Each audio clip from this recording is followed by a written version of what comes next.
wish I could say it was a hard act to follow. But so Gen Y is great, but let's not get carried away because Gen X is well and truly in control and doing a great job. And unfortunately, that's the way it's going to be for, well, a very long period of time. My astonishing teammates have, beyond any question of a doubt, established these fundamental truths. Gen X are on stage and only at the beginning of a really great show. Gen Y will have their time, but buddy, it's not today. Yet our delightful opposition want us to do the opposite. They've had a very, very long lunch, Noel, but they're pretty sure the kids are sober, so they'll be fine to drive us home. Simone said, Gen Y is creative, aren't we? And I think there's a fine line between doing anything they want and doing nothing at all. And Zach, lest we forget. There's only one thing we fear about Gen Y, and that's the havoc they may wreak. No, God knows what a great example of generational change you are. I really think a performance review is in order. And really the fundamental issue is it's all talk. They're still using dummies. Please, can we be responsible for just one moment? We just can't let the tail wag the dog.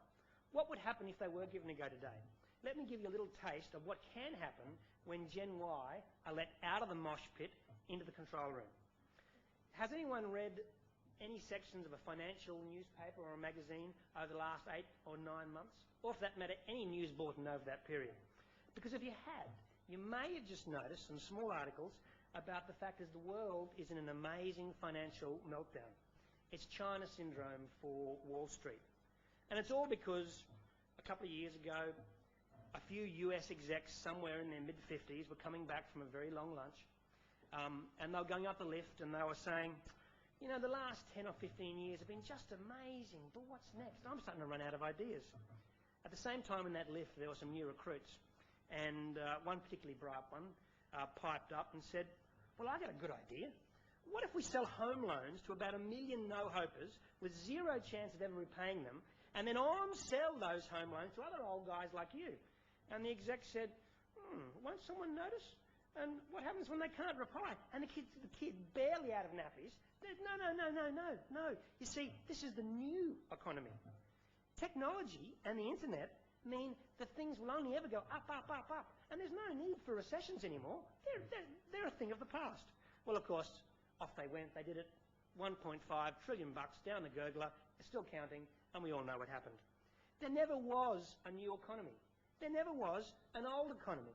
There was always just one economy, the same economy we've always had, and one hard-to-avoid fact, and that is that what goes up must come down. My God, Gen Y have spent 90% of all Mondays coming down. Why did they have to see the economy implode to understand gravity, or in fact, the gravity of the situation?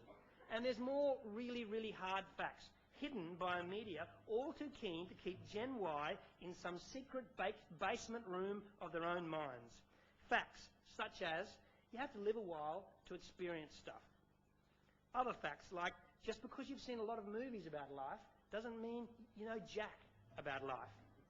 And that reality TV doesn't make what's on TV a reality.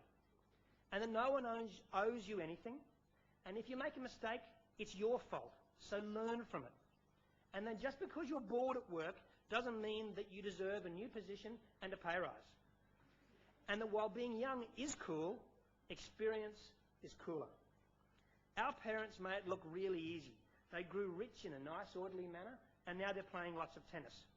Unfortunately, it's not so easy for all of us because we're in the thick of it. The climate's on life support.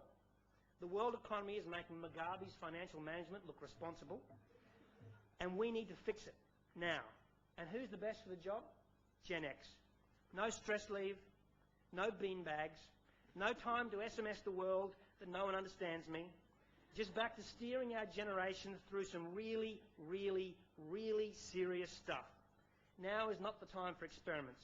The future needs to be fixed. And no, you can't have next week off to go surfing in Bali before we get stuck into it. So Gen Y, if you really want to be useful to the real crisis in the world, stop whining and whinging and go and ask Gen X if there's anything you can do to help. Thank you.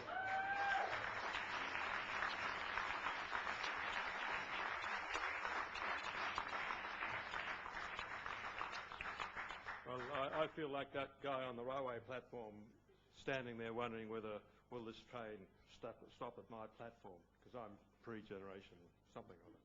Ladies and gentlemen, I'd like you to thank our two teams. Just wait, Laura. Because by the volume of your acclamation, I shall declare a winner. So can we first thank the Yes team?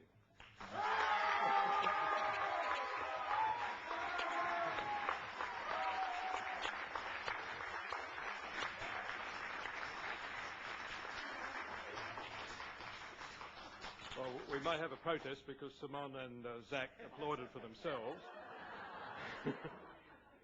And your thanks to the No team.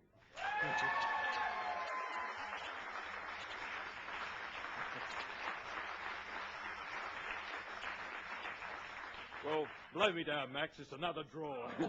Thank you, everyone.